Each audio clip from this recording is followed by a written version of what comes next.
Hello, welcome to Lemon Studios, where we talk anything and everything entertainment. I'm, of course, the Lemon himself, Zeke Lemon, and this is my view for the Acolyte.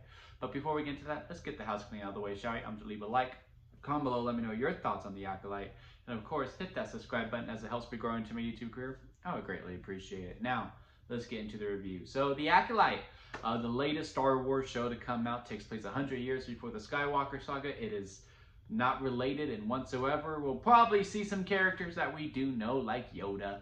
But as far as storylines goes, it's really fresh and not super intertwined. So I was very, very curious, optimistic, but also still timid because, you know, these shows, they hit or miss sometimes with the Disney Plus shows overall anyway. And I gotta say, after watching these first two episodes, I am much more optimistic because I feel like they hit it. They nailed it pretty good. I had a lot of fun with it. The main actress does a great job with doing double duty, essentially, since she is playing both Osha and May. Yeah, and May, the two twins. I'm really glad that we are not doing this whole did she, didn't she type storyline within around the Jedi Council and the Republic and all that, especially with the people that she was with.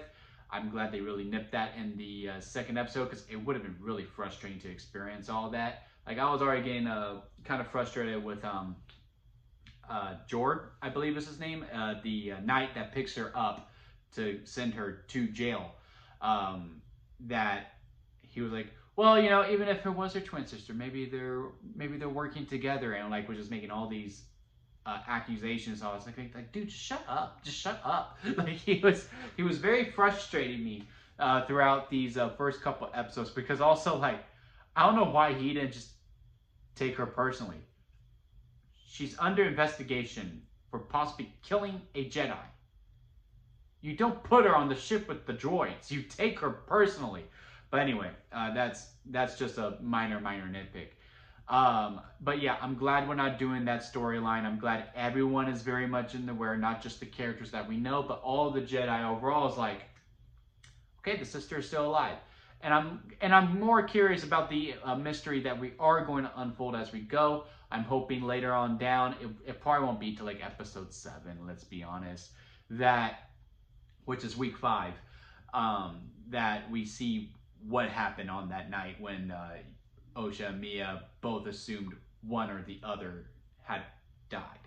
Because Mia thought Osha died and Osha thought, well, Mia died, and then this whole thing's like they brought them together. I can also see a potential double turn happening within these two characters as well, because Osha is very hell-bent on the revenge for May killing her family, essentially, and burning the place to the ground, while Mia is very much hell-bent on revenge from the Jedi for whatever they did. And also, who is the one that trained her that brought the Sith out of it? Is it someone that we know? Is it someone completely new? Is this how we see how Palpatine was made? I think that is very, very curious. Again, I'm kind of hoping it's not Palpatine. Like, sure, you can hint at it, but like, I really don't want any Skywalker stuff attached to it. I wouldn't even mind if we don't see Yoda. I'm pretty sure we're going to see Yoda. We're probably going to see him next week when we meet the Jedi Council. I know they're going to frustrate me because that whole ending sequence because the main Jedi, and y'all going to have to bear with me when it comes to the names. I'll probably get it by the time episode 4 comes around. That he was like, with all due respect, do we really need to talk about it with the council? We know where she's going. We can get her. I just need to get over there. Nope, we need to discuss it. Like, that's just so stupid. It's just so stupid. I just know the Jedi is going to frustrate me, but, you know, that's the story of the Jedi, right? They're their own worst enemy. They thought, hey, we got it. We're top notch. Nothing can stop us. And they covered up some stuff, and it's going to be their undoing as to how the Sith come back. But yeah, overall, I have no real complaints with it. I thought the writing was good. I like the story setup. I think 2 episodes was the right way to go for the premiere, because after episode 1, I was like, that was good. I'm curious. I would have definitely tuned in for next week, but after watching episode 2, I am fully hooked and I am ready to go. Again, I think the main actress does a fantastic job of doing doing both roles. They feel very different, but also still the same. Is really key when it comes to twin type characters. I like the whole entire cast, even the guy that I was frustrated with. Really like the Padawan. Really like the Jedi Master. The Jedi Knight, I'm warming up to, but I still got a little bit more to like fully connect. I'm not really fully connected with everyone, but out of all of the main players, he is the one that I'm like least connected to. All the other ones, because like the Padawan making the nose, like, well, you know, you could go in, but also we could just have her play Mia, or not Mia, May. I don't know why I keep saying Mia. We could have her play May, and we could just get the information from a recording. Yeah, I was like, all right, Padawan, look at you. But yeah, I'm really curious to see how this story goes.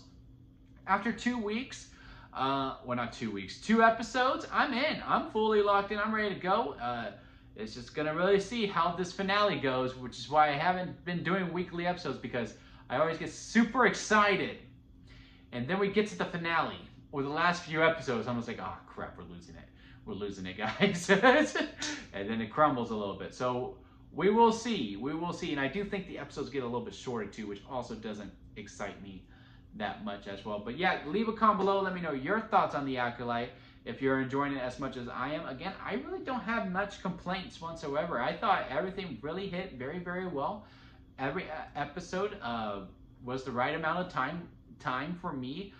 Tempo didn't get lost. I felt like the time really flew by. I was like, oh shoot, I was like, episode 1 and I was like, okay, it's time for episode 2. I was like, oh, and episode 2 is done. But yeah, I just know this Jedi Council is going to really piss me off. I just know it. And I'm prepared for that. I am mentally prepared for that.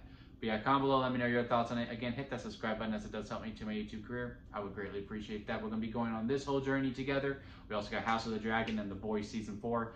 And if you're a fan of wrestling, I do all of those reviews as well.